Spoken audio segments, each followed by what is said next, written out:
It's always a delicate balance, right? We want volume and we want variety in our content so that we are serving all the different buyer personas and all the different people that we ultimately speak to in those sales conversations. But we do want to make sure that one, it's super high quality and folks are really getting the value out of all the effort and resources that we're putting into creating those pieces. I'm Jonathan Gandalf, and welcome to the Content Cocktail Hour, powered by The Juice. Our mission is to squeeze out the deepest secrets of B2B marketing professionals to help you push your brand to the forefront of the industry. Let's raise a glass. Welcome back to the Content Cocktail Hour. I am thrilled to be joined by Dan Morgese. Today, he is the Director of Content Strategy and Research at Gong. Really excited for this conversation. I think folks who have been involved in content marketing for a while, Gong is often listed as a North Star brand. We'll get into all of the reasons why, including random acts of content, data-driven content, and internal enablement today. But before we do that, Dan, thank you for joining the show. In your own words, tell us a little bit about your background and kind of your process and what you're up to now at Gong. Yeah, for sure. So I'm currently the Director of Content Strategy and Research at Gong, and I'm really focused on our proprietary thought leadership. So thinking of data-driven and research-backed pieces. We have a series called Gong Labs that has kind of been the bread and butter and a pillar of our content strategy for a while. So I'm lucky enough and fortunate enough to have access to this treasure trove of data that we're pulling from actual sales conversations, billions of conversations and emails and interactions and touch points, where we can actually dive in and provide really valuable insights to the market and to our customer base through our content. Prior to joining Gong, so I've been at Gong for about 3 years now, I spent about the first decade of my career in the research and advisory space. So all things B2B sales, go-to-market alignment. I work for an organization called Serious Decisions that advised marketing leaders, sales leaders, as well as product leaders. We were eventually acquired by Forrester Research, which I think is a more commonly known logo perhaps than the Sirius brand, but spent about 2.5 years there as a benchmarking analyst. So providing those same personas, essentially, the data that they needed to make informed decisions. Kind of fell into content marketing, to be completely honest. As I said, I had that research background, joined Gong as part of the product management function, and then naturally kind of was just starting to create content almost as a research and advisory team of one. And then fell over into the content marketing organization and have really been enjoying it for the past couple of years. I'm really excited to dive into all of that in a bit. And I feel like Serious Decisions is if you're an OG B2B marketer, it's like a if you know brand. Like, I feel like they were one that a lot of people really looked at, maybe even a little bit more organic than some other analysts in the space. And it felt like there was a gap in the market when Forrester acquired Serious Decisions. I know some people who are trying to fill that gap. So that's awesome. Thanks for joining us today. This is the Content Cocktail Hour, so we always like to ask our guests before we jump into the meat of the conversation. What are you enjoying drinking nowadays? Oh, God. So I am I guess I'll be self-proclaimed, but I think my wife might back me up on this one. But I'm a bourbon and American whiskey aficionado and collector. So if you go into my basement, you'll see an extensive collection of, yes, American whiskeys, all the good brown stuff that I enjoy. We did welcome our first in September, so have not been tapping into that collection quite so much because we get up early every day and want to make sure I'm sharp for him. But yes, I'm a big American whiskey fan. Do you have a favorite brand, favorite distiller, anything in there? You and I could have a whole nother episode about this topic. Maybe our wives could have an episode complaining about us on this topic, but what's your favorite? Yeah, so I love, I think Buffalo Trace just puts out like all of their allocated stuff. So the Elmer T. Lees, the Wellers. I'm lucky enough to have sampled a few of the Pappy Van Winkle collection, which has become like the unicorn that everyone chases in the bourbon aficionados world. So yeah, those, I think a lot of juice that they're putting out is really good stuff. Love that. Well, you and I, we have some stories to trade maybe after we hit stop on the record here, because yeah, we have some shared interest there. But let's keep the conversation on content today for all of our listeners.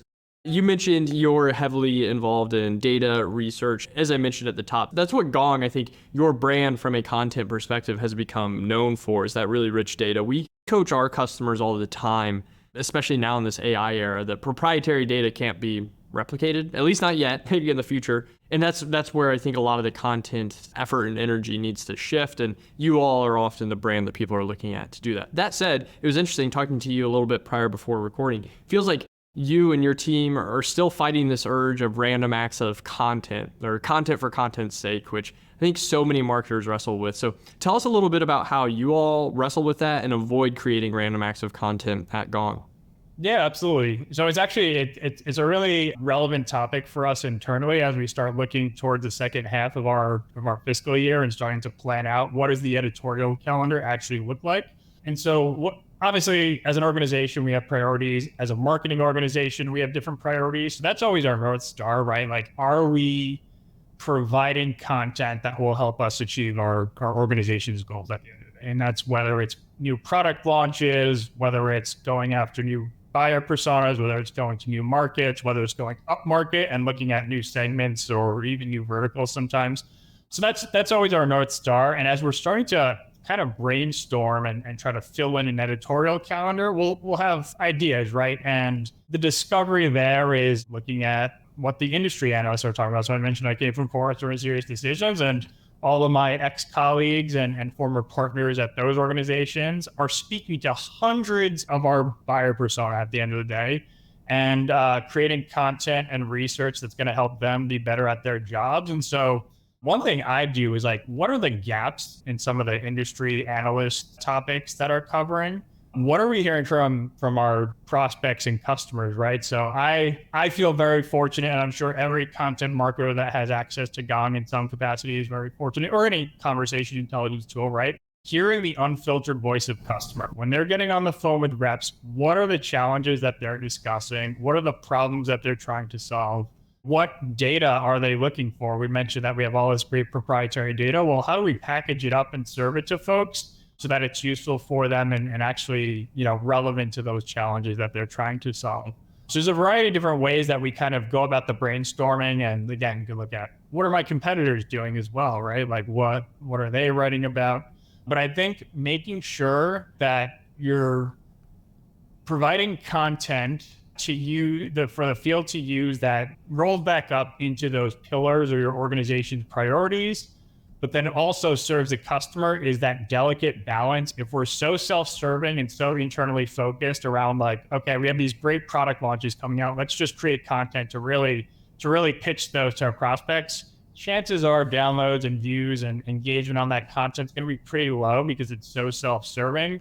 I know our former CMO, Udi Lettergore, who I work with on a regular basis on thought leadership content, he's always said, let's create content so good that people are willing to pay for, but obviously we give it to them for free. So I think always having that like manifest or that vision or mission statement as part of your content marketing strategy is a really, really valuable one.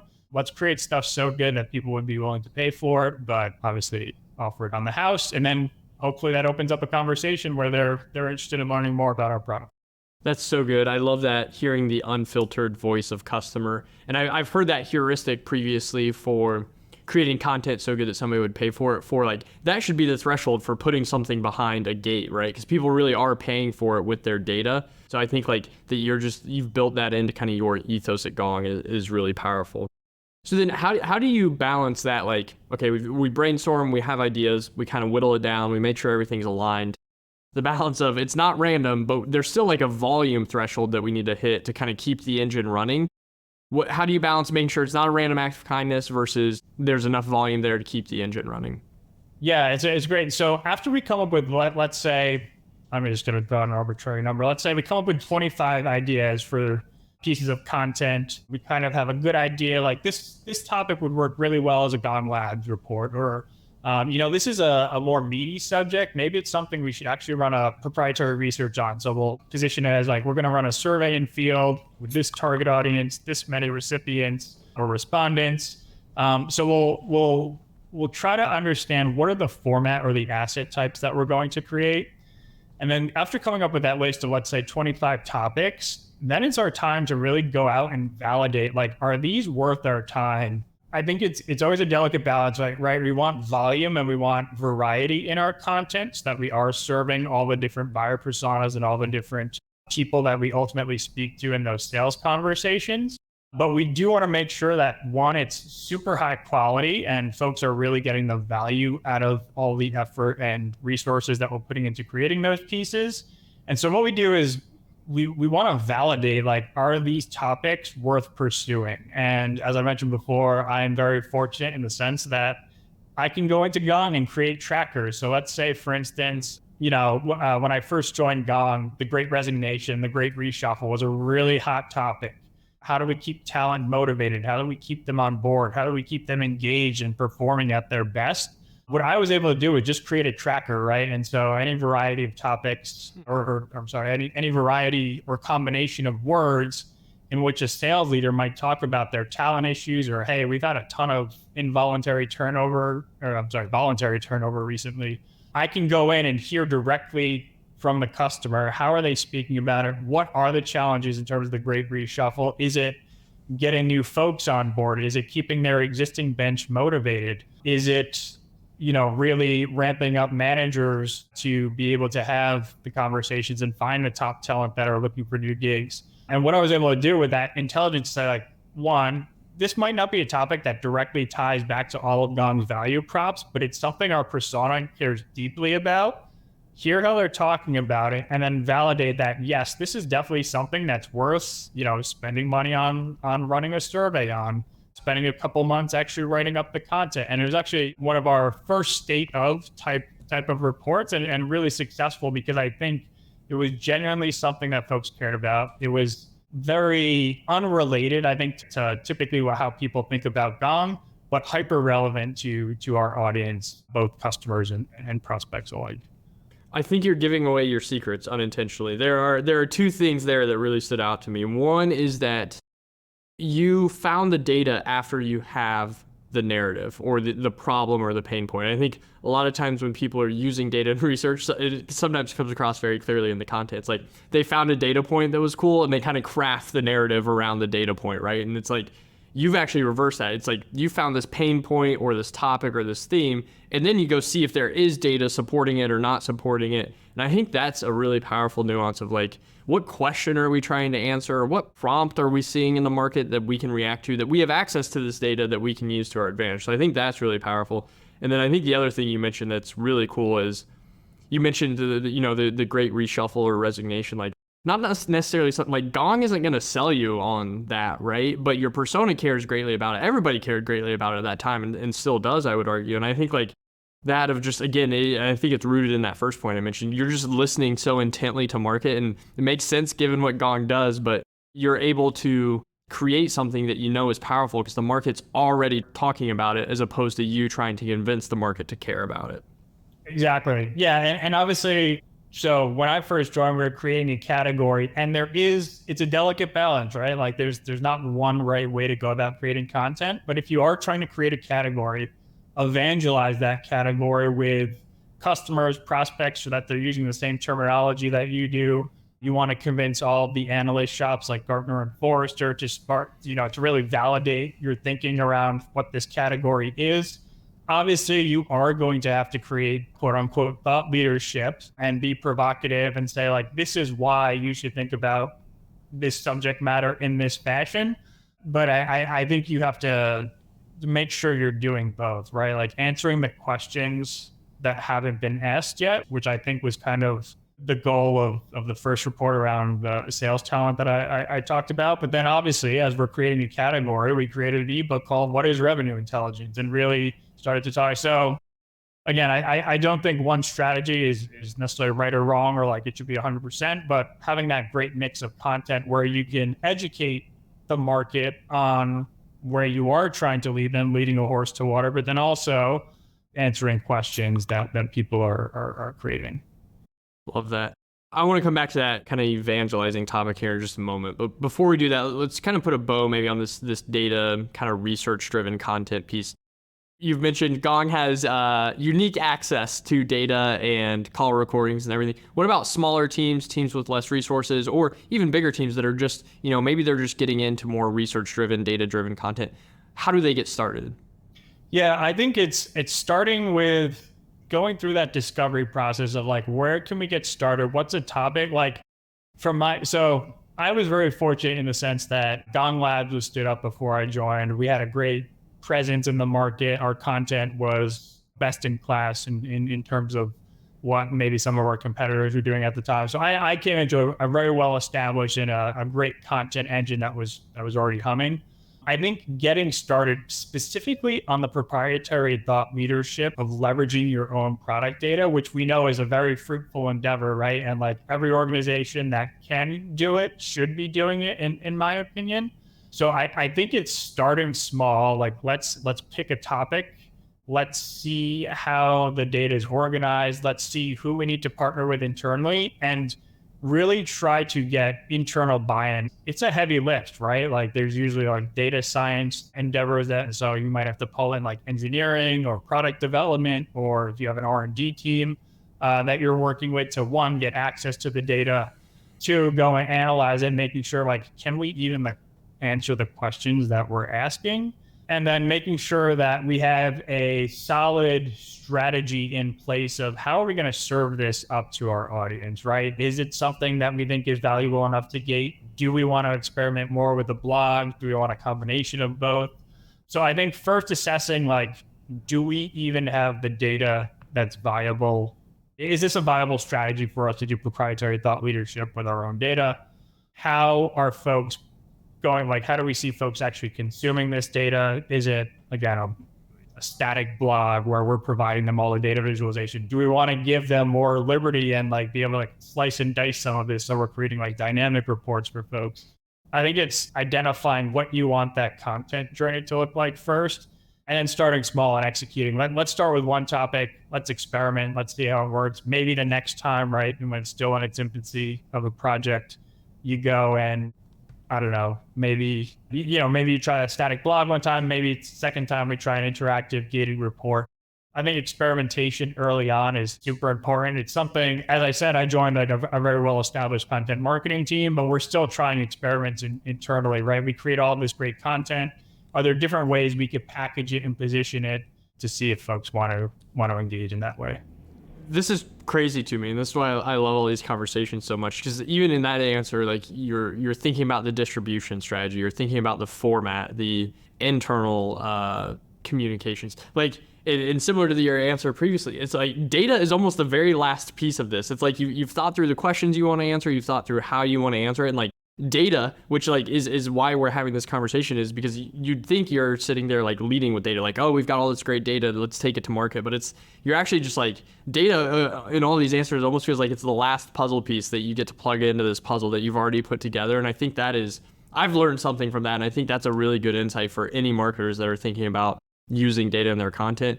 There's a lot that needs to go into making sure that delivery of the data to the market is just right, and you all have figured that out. Thank you. I think you summarized it much better in my long-winded answer. We could be sitting on all of the greatest data in the world, but if we aren't getting eyeballs on it, or folks aren't able to access it, or they're not seeing it, like it's kind of all for naught, right? Yeah. And so you'll see this with Gong Labs, right? Like it's a very social heavy strategy. We cross-publish all of the articles on our LinkedIn newsletter with 75,000 subscribers. Drive engagement there where folks are commenting and kind of like giving their own viewpoints on the data, liking it, resharing it. And so it almost creates this community and this dialogue within our market of like, wow, these insights are incredible. And so I think that's one of the strongest, early on in Gong Labs, I think that's how it gained so much traction, is that like folks were seeing it because of the great engagement. If maybe Gong just posted that solely on Gong.io's blog, I don't know if it, and again, it's all great data, don't get me wrong, but like the strategy of how are we going to get folks to engage is so important as well. That's really cool. I'm thinking about taking our own newsletter to LinkedIn now. That's interesting. You've mentioned it like almost passively in a few of your answers, but I think it's really critical and something that you all do an incredible job of, is that internal evangelization of the data, like enabling, especially you're a sales, a revenue solution, sales is often your audience. I think that audience in particular, a lot of times maybe more challenging to internally align or get active, or maybe there's just a cliche that is common sales and marketing alignment challenges. How do you go about kind of internally enabling your team and the sales team around the content and reports that you're producing?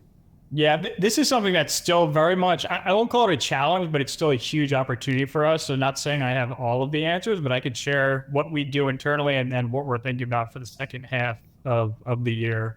But essentially, if we're doing our jobs, we're going to create content, one that gets our audience, so our prospects and customers excited, but also our internal stakeholders really excited. And that's like, our executive leadership team, like are they willing to engage and share the content on social and kind of amplify it for us?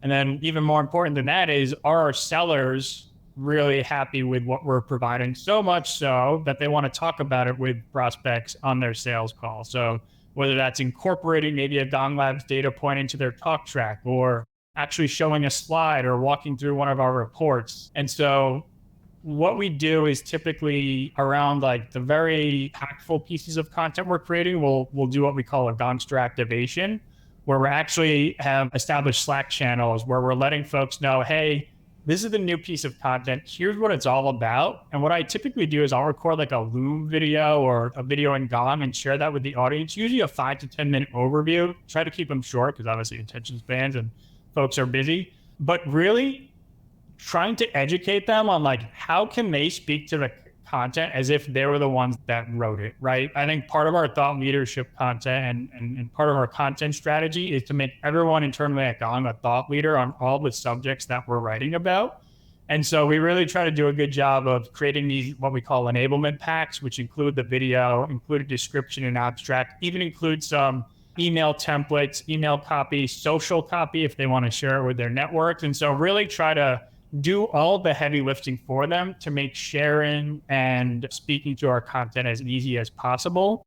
That's the first phase. The second part, which I'm really hoping to double down on the second half of the year, is how do we know if that's resonating? So we create a new piece of content, we enable the field, or we at least thought so. How do we then get that feedback loop started? And again, not trying to sell anyone on Gong here, but fortunate enough to have Gong. And so what I do is I actually set up trackers. So with the name of each piece of new content that I'm releasing or enabling the field on, I'll create a tracker. And then each week I get like a digest in my email of all of the reps who brought up our new state of revenue leadership report that we launched earlier this year. I can see how, one, reps are speaking to it, but two, what's the reaction of the customers when those data points are brought up? Or is it something that a customer organically brought up? It's like, say, hey, I read this new report. I thought it was really good. And that's why we're having this conversation. So selfishly for me, it's a little bit of content attribution and I can pull these things anecdotally. But two, I can see kind of where we're hitting the mark or missing in terms of enabling folks. One, are they speaking to it correctly? Two, do I think it's impactful in moving deals forward? And then we can use that hopefully for our future planning as well. Like, this asset type is doing really good. This topic is really hot right now. Maybe we should write a follow-up piece on that. And then hopefully use that intelligence as well to maybe, rework our enablement plan if we think like, oh, they're not really leveraging the email templates. Maybe there's a better way we can go about that. Or maybe we work with a seller of like, how would you write an email to this and maybe not do as much of the heavy lifting for them, but work in more of a partnership. So I think that feedback loop is super important. And then also when we are finding those insights, can we share that back to the field? Like, hey, this is what your peer did and had really a really successful opportunity using this content, and kind of create the excitement and almost a bit of FOMO, right? Like, hey, if you're not using this report, you should be, because look at the success Jonathan's having with it. So I think all of that's important, doing the work, but then also following up, measuring if it's impactful, and then sharing success so that you can continue to create that flywheel, if you will.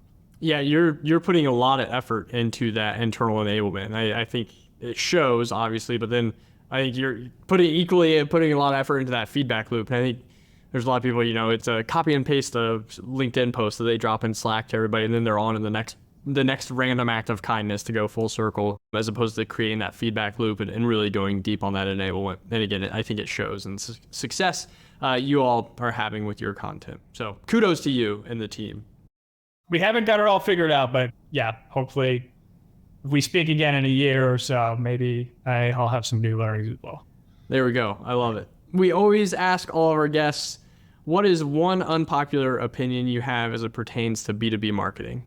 I'll tell you an unpopular opinion I had probably this time last year, and I'll admit I was super wrong. Love that. People are gonna get tired of this AI thing, and maybe some listeners are like, oh, thank you, I'm glad someone said it, but I thought we were over indexing into AI and writing about AI and jamming AI down people's throat. Like I just felt like this overwhelming feeling that like, not that it was getting its 5 minutes of fame, because obviously it's transforming the way everyone works and everyone thinks about work. But I wasn't so bought into the idea that we need to keep writing about AI and researching AI. But I will admittedly say I was very wrong about that. I think it's been some of our most performing content, but I'll say the caveat is I think we've taken unique angles at writing about it and asked different questions that are already being published by kind of like the big players in the space. That's not a hot take now, but one I had that I'll say in retrospect, I think I was That wrong. takes some courage to willingly offer what you were wrong about. That's the first time we've had that on that question, and I really appreciate it. I think how we're talking about AI has changed. I think when Gen AI specifically first became very popular, I think the trendy way to talk about it was like, it's coming for marketers' jobs. It's going to create all of our content for us. Some people started doing that, and we realized pretty quickly, like, it's not like probably there yet. And now we're talking about how people use AI. I feel like more for operational efficiency as opposed to like creativity. And that seems to be the direction that is still kind of growing. I feel like people are still unearthing all of these different AI use cases that aren't meant to replace creative work, but are making other types of work more efficient. So I'm in agreement, and maybe share some of that same retrospect of how it's changed since it really came into popularity. Yeah. Well, cool. Dan, if people want to learn more from you or about Gong, I am certainly intrigued given some of the use cases you've mentioned today. What's the best way to do that? So I will do a shameless plug. If you're not following Gong Labs and are interested in data and insights from millions of sales interactions, go to LinkedIn and subscribe to our Gong Labs newsletter. Follow Gong on LinkedIn as well. We post some really great stuff, whether it's Gong Labs data points, whether it's funny memes about sales that you can get a chuckle out of. Lots of great content of what's happening with Gong and our product there. Or follow me on LinkedIn, Dan Morgese, Morgese, for those folks listening on audio. But no, this has been so much fun. Thank you so much for having me, Jonathan. I appreciate it. Of course. Thank you for joining us. We will have all of those links in the show notes. Dan, thanks again for this conversation. I learned a little bit. I trust our watchers and listeners did as well. Until next time, we'll see you. Same time, same place. Cheers. Thank you for joining the Content Cocktail Hour powered by The Juice. If you want to see more episodes or more resources curated for your role, join us on app.thejuicehq.com. See you next time, same place. Cheers.